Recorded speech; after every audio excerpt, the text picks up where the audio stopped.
Good morning and welcome to the 445 Productive Through Joy show with your host and your boy, Dr. Michael Datcher. The show airs each weekday morning, hella early AF at 4:45 a.m. here on YouTube's Michael Datcher channel, then 4:45 p.m. on Facebook Live today. We're talking about power. I got the power. Talking about power today. This is a topic we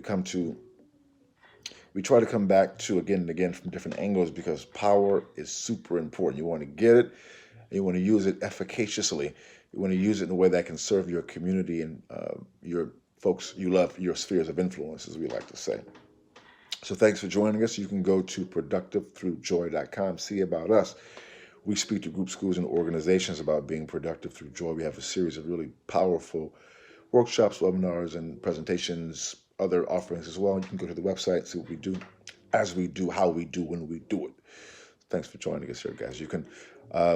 I should also say a few words about myself for those of you who are new to the show.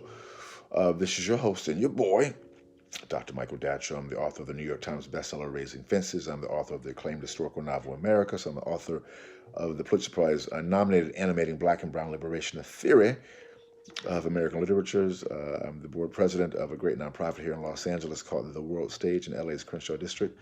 7 days a week. During COVID, it's been different, obviously, but that's what we do usually.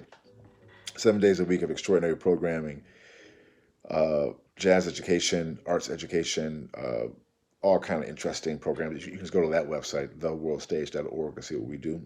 My educational background is UC Berkeley as an undergrad, my master's from UCLA, and my PhD in English Lit from the University of California at Riverside. I guess I'm an expert at being productive, all right? I don't say that to brag or boast. I say it because people are oftentimes surprised to hear that level of productivity given how crazy my own personal narrative is. I am the product of a young girl who was assaulted at age 16, and as a result of that assault, gave birth to me at age 17 and subsequently gave me up for adoption to a single divorcee. So at the time, no biological father, no adopted father. Listen, difficult times for the young MD, yet as cool Modi famously said, "How you like me now?" And if I can be this productive and be so through joy, I know many people can. So that really inspires this show because I know it's not where you're from. It's where you're about to go. So let's start. Thanks for joining us today. We're talking about power today. And, because at times many powerful people have done many bad things, including the current, but not for too much longer, thank God, occupant of the White House acting out and acting up, and his people acting up. Man, this has been a nightmare for America. But I don't want to talk too much about that, but I use that as a segue to talk about power and why it's so important. So everyone should want to have power, especially those who've been historically disenfranchised. Black folks in my community, the Black community, forced into folks who were enslaved, forced into working for free, uh, raped, pillaged. I mean, it's the history of Black people in this country is just it's a shame. It's just it's crazy, and yet we are still here, and yet we still rise.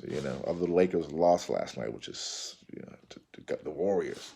I don't want to get too deep into that either, but still we rise despite that. And so, but we want to be more proactive. I mean, we are, in my experience, certainly I am, and folks who I've been in my experience in my own Black communities throughout the years have been really great at responding to crises and being strong and overcoming. I want to see us be more proactive as we accrue power, right? So point one is that you want to, as an aspiration, seek power so that we're not in a situation where you are responding to other people having power over you. Because what happens to folks who are disenfranchised is that we find ourselves being powerful in response to people enacting their power over us. But the transition and the evolution of that is to get power, get more power, accrue more power as a proactive and a preemptive move so that we aren't having to respond powerfully to overcome extraordinary odds. I've been involved in many social justice actions all of my adult life in organizations and all kind of stuff. And too often, those on the side of justice and equity and peace are out resourced. We're outpowered by the folks who are white supremacists, by the folks who are would vote for Donald Trump. you know, and so what I'm suggesting is that we want to get more power. That's for everyone, but certainly for those who've been historically disenfranchised. Point two is that, well, how do you get power? That sounds like such a big thing. Power. If it was easy, I'm not saying it's easy, but it can certainly be done. Well, how do you get power? Well, power is an inside job. It starts by really, really working on developing your, you can call it personal power. Who's the guy? Tony Robbins said, personal power. People mock Tony Robbins. Tony Robbins is a bad man. Um, it's about developing your personal power, right? What does that look like? So it can have many looks. My approach, because I'm a spiritual cat, I believe in the power of the spirit. So I work to undergird my internal infrastructure through yoga, through meditating, through African spirituality, things that I do in my personal life every day. Through this show, this is part of my spiritual work, sharing this show, this work, and so, we help people think through that in a way that can align with your own kind of philosophy, indoor spirituality. Because I'm a professor, so I have people in my life who are physicists, who are folks in the sciences, and at times they don't believe in God. They're atheists or they're agnostic, which to me, I mean, I know that science, what they are calling science is just simply it's our name for what we're placing on, science and spirituality are linked. Those two things are not mutually exclusive.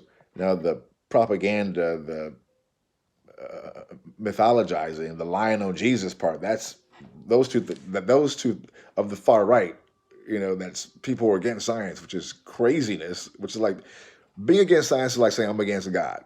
Anyway, I don't get too deep into that, but so you want to find a way to undergird yourself, to get yourself strong, right? And do that, as we like to say, in a ritualized manner. Make that your lifestyle, which goes right into point three. As you're living a lifestyle where you are building yourself from the inside out, what you're able to do then is have more power at helping the universe organize itself around your desires. I know that sounds kind of amorphous, like we're going to shape the universe. I know this sounds a little crazy, but that's kind of how it works. It's probably best seen through examples. So there are, at times people call them words of power, or they call them mantras. And the words of power mantra idea and technology is predicated on the idea that uh, that that ideas, um, thoughts are things, and things have a certain vibration. So, of course, people are things as well. We have a certain vibration because we have electrons, and those electrons are moving very, very fast. And in that fast movement creates a vibration. So everyone is vibrating.